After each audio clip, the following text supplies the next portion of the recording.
And welcome to this back to school special of Idaho Today. Well, back to school prep, right? It's all in full swing right now for a lot of parents. And that also means getting back into the routine of packing lunches.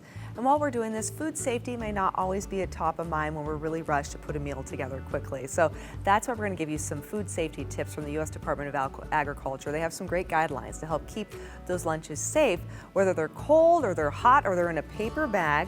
We're going to pack some lunches together here right now so we can all be better prepared for when school really gets into full swing in just a matter of weeks. Can you believe it? Okay, so first though, cold lunches are probably the most common type of school lunch, but simply putting perishable foods into a lunch bag is not enough. You need to use an insulated lunch bag to keep foods cool. Now, the USDA recommends using at least 2 cold sources to keep perishable foods safe. You can also use 2 frozen ice packs, or you can use an ice pack plus a frozen water or a bottle of juice.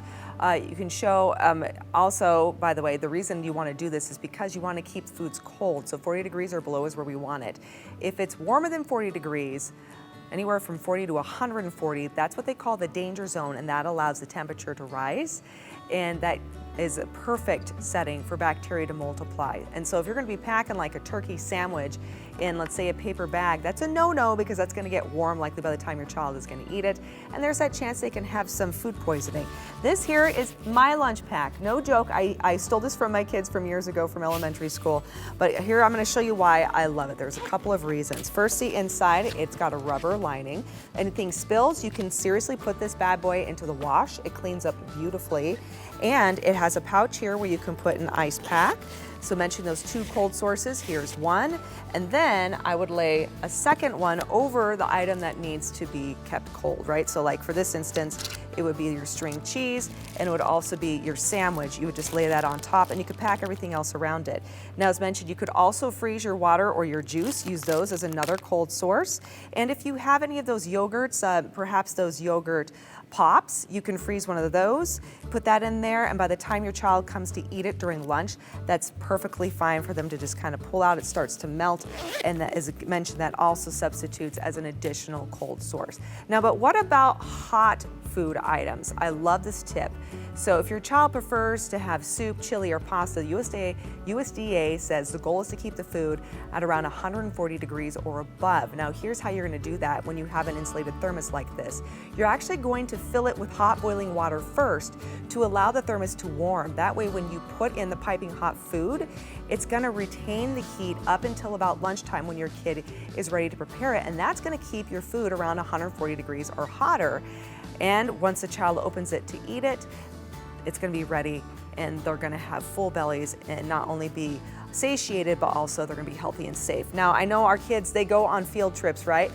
What's the thing the school always requests is paper bags. So that's when parents, you want to make sure you are not packing anything perishable in that paper bag. You need shelf-stable foods. So this is a perfect opportunity to go to that tried and true peanut butter and jelly. You could put in the apple, you can put in the pretzels, a granola bar, and a nice little chocolate chip cookie perhaps in there as well for that little treat to congratulate your kid for being such a good kiddo in the classroom for that day.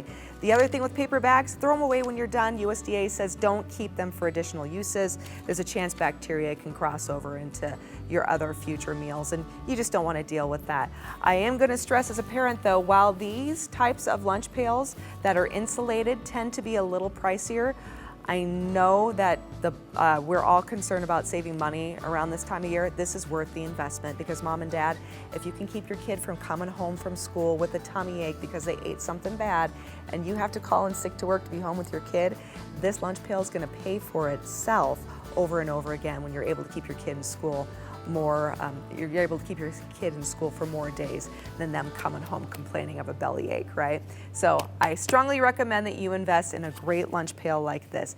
Again, though, when it comes to packing those lunches, if you need a refresher, multiple ice packs in your lunch pack. Get a lunch pack that can actually stay cool.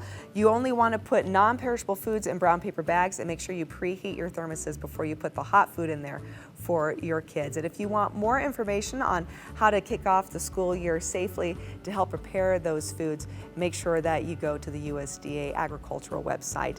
They're going to have those tips for you as well. Again, that's the U.S. Department of Agriculture. Now, once you get the kids home from school, make sure you put those lunch boxes up and away and out of areas that your pets can get into them. Coming up, Ada Animal Hospital is going to explain why that is so important when we come right back.